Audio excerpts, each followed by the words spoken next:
అందరికీ నమస్తే. Exact 1 year అయింది సినిమా రిలీజ్ అయ్యి. మార్చ్ 22 దాటితే అరే ఒక 1 ఇయర్ అయిపోయింది సినిమా రిలీజ్ లేక అని ఫీల్ అవుతుండే నేను. సో 1 ఇయర్ ఎండ్ కాకముందే I'm coming with one more film, Gaami.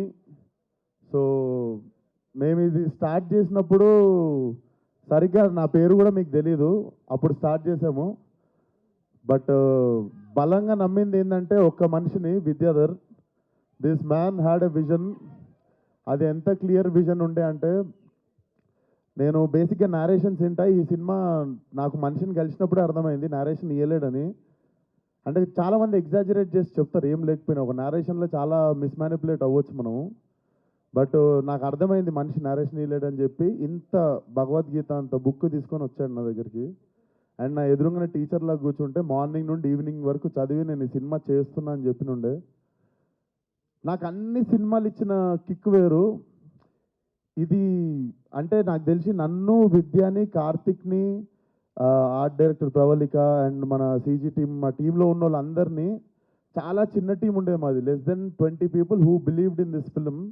And అక్కడ నుండి స్టార్ట్ అయ్యి today watching it on big screen feel so proud. And అన్నీ చెప్తున్నా కదా, అన్ని సినిమాలు వేరు. అన్ని సినిమాలకి చెప్తాం రండి సినిమా చూడండి, మా సినిమాలో అది ఉంది ఇది ఉంది, కానీ ఈ సినిమాలో ఉన్నది ఏది నేను మీకు వోకల్గా చెప్పలేను. నేను మీకు ఓపెన్గా చెప్పగలిగేది ఒకటే, మీకు మాస్ డైలాగులు ఉండవు, ఐటమ్ సాంగ్ ఉండదు, మొత్తం థియేటర్లు లేచిపెట్టేట్టు విజిల్ కొట్టే ఫైట్లు ఉండవు. కాకపోతే ఇవన్నీ ఇచ్చిన ఎక్స్పీరియన్స్ మీకు సెకండ్ హాఫ్లో ఖచ్చితంగా ఉంటుంది. అది డెఫినెట్లీ తెలుగు సినిమా నుండి, తెలుగు సినిమాని రిప్రజెంట్ చేసే ప్రతి ఫిల్మ్ మేకర్ ప్రౌడ్గా ఫీల్ అయ్యే సినిమా మాత్రం ఖచ్చితంగా అవుతుంది గామి. డెఫినెట్లీ ఈ సినిమా వర్కౌట్ అయితే చాలా మంది కొత్త ఫిల్మ్ మేకర్స్ వస్తారు. చాలా అంటే సినిమా రిలీజ్ తర్వాత మా మేకింగ్ తెలిసిన తర్వాత మీరు ఇంకా ఎగ్జైట్ అవుతారు.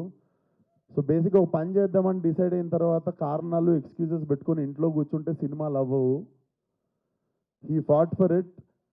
10% మిగిలిన టీం కష్టం ఉంటే 90% కష్టం విద్యాధర్ది. So this film belongs to Vidyadhar. And thank you so much అన్న. ఈ సినిమాకి చీఫ్ గెస్ట్ ఎవరు వస్తుర్రు ఏంది అని మాట్లాడుతున్నప్పుడు I do not wanted to put it in one column.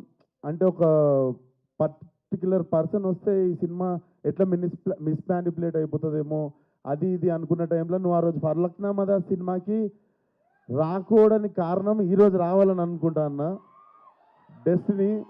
But thank you so much. నేను ఎక్కువ పొగడ్డా అన్న, కాకపోతే ఒకటే మాట చెప్తా, చెప్పనీరా పొగడ్. యాక్టింగ్ చేయకుండా హీరో అయిన డైరెక్టర్ నువ్వే ఇండియన్ ఆడియన్స్కి. So thank you so much. Telugu వాళ్ళు అందరూ తలెత్తుకునేటట్టు రాజమౌళి గారు చేస్తే, తెలుగు వాళ్ళందరూ కాలర్ ఎత్తుకునేటట్టు నువ్వు చేసినావు. So thank you for existing, పుట్టినందుకు thanks.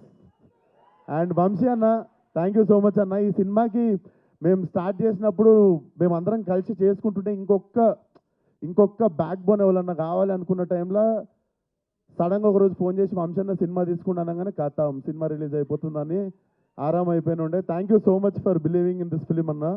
And Karthik, thank you so much. And he is so loyal to his investors. Crowd funding సినిమాని స్టార్ట్ చేసిండు. మేము ఎవరం ఎన్ని మాట్లాడినా కార్తిక్ నోట్ నుండి ఫస్ట్ వచ్చే పదం thanks to the crowd who believed in them even when I was not part of that film. So crowd నుండి ఫండ్ చేసిన వాళ్ళందరికీ కూడా చాలా చాలా పెద్ద థ్యాంక్స్. అండ్ ఫైనల్లీ మా ఫ్యామిలీ, అక్కడ మా మమ్మీ, డాడీ, అక్క అక్కడ ఉన్నారు. Thank you so much. నేను ఈ షూటింగ్కి పోతున్నప్పుడు ఏం తిరుగుతున్నావు ఏం చేస్తున్నావు అంటుండే, ఇదే చేస్తుండే. అప్పటికి హీరో కూడా కాలే, ఏం చేస్తున్నావు ఏం తిరుగుతున్నావు, వాళ్ళు ఏం చేస్తున్నావు అంటుండే, ఇదే సినిమా చేస్తుండే అప్పుడు నేను. So thank you daddy, thank you అమ్మ, థ్యాంక్ యూ అక్క. నాకు లైఫ్లో ఎంత పెద్ద ప్రాబ్లం వచ్చినా వాళ్ళ ముగ్గురు ముఖం చూస్తే నాకు ప్రతి ప్రాబ్లం చిన్నగా కనిపిస్తుంది. So thank you for always believing in me. Love you మీ ముగ్గురికి. ఇంకా మాట్లాడదాం. ప్రీ రిలీజ్ ఉంది March 8th థియేటర్ రండి.